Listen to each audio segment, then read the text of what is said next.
Demonstration problem. Bedrick hits a golf ball at an angle of 30 degrees with an initial speed of 40 meters per second. Part A. What is its horizontal range over a level golf course? That is the horizontal displacement from here to here. Part B. What was its maximum height above the ground? That is the vertical displacement from the ground to the highest point. Here are the equations once again for projectile motion, the x components and the y components. The givens are theta, the initial angle of the projectile is 30 degrees. The magnitude of the initial velocity is 40 meters per second. Part A says, what is its horizontal range over a level golf course? That means since the golf ball was hit here and returned to the same height, the vertical displacement, S of y, is 0. For part B, it wants to know what was its maximum height above the ground. At the maximum height above the ground, the golf ball has a velocity in the y direction of 0. It's momentarily stopped in the vertical direction. Therefore, part B, we're given v sub y is 0 at its highest point. The unknown for part A, it wants to know the horizontal range. This is the displacement in the x direction, the directed straight line distance from where the ball was hit to where it ends. Part B, what was its maximum height above the ground? That's asking for S of y.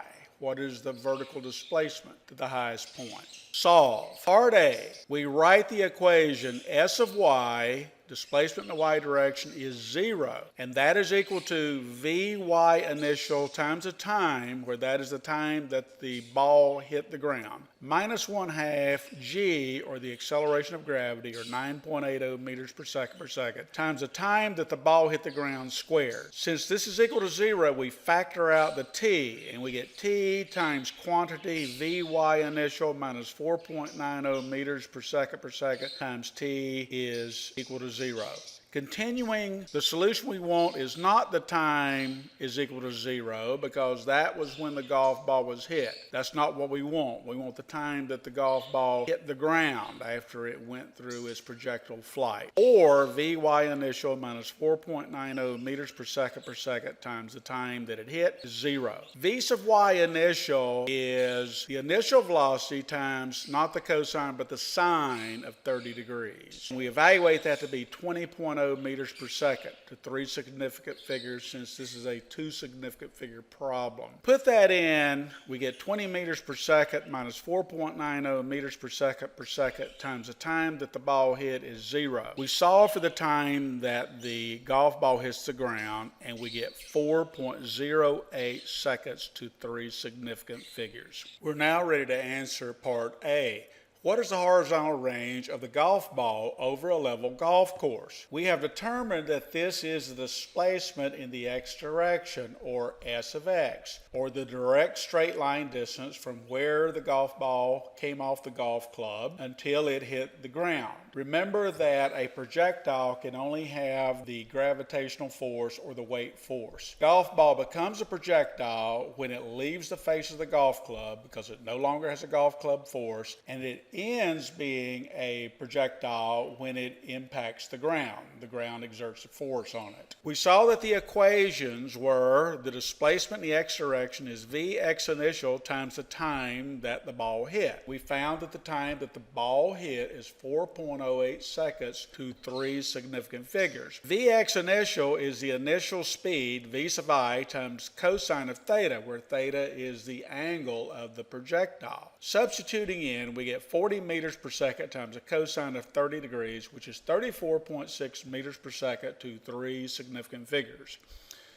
Then this gives us that the displacement in the x direction, or the horizontal range, S of x, is 34.6 meters per second times 4.08 seconds, giving us a horizontal range of 141 meters to 3 significant figures. Part B, what was the maximum height of the golf ball above the ground at its highest point? This symbolically is S of y, or the displacement in the y direction, or the directed straight line distance from a point on the ground directly below the ball at its highest point to the golf ball. The unknown is what is S of y. or this equation here. But to solve this equation, we need to know the time that the golf ball was at the top. How do we do that? We use the fact that the instantaneous velocity in the y or vertical direction at the top of the ball's flight at its highest point is 0. We take this equation and set v sub y at the top to be 0. V sub y is 0, which is Vy initial minus gt. Vy initial is v sub y times the sine of theta, or 40 meters per second times the sine of 30 degrees, or 20.0 meters per second to 3 significant figures. We substitute in and then we solve for the time that it took the ball to get to the top. We get that to be 2.04 seconds. In the special case such as this, where the ball hits the ground at the same height that it was released from or projected from, this will be 1/2 of the time that it took for the ball to hit. We're now ready to solve part B. What was the maximum height of the golf ball above the ground? We determined that this is the directed straight line distance from the ground at a point directly below the golf ball at its highest point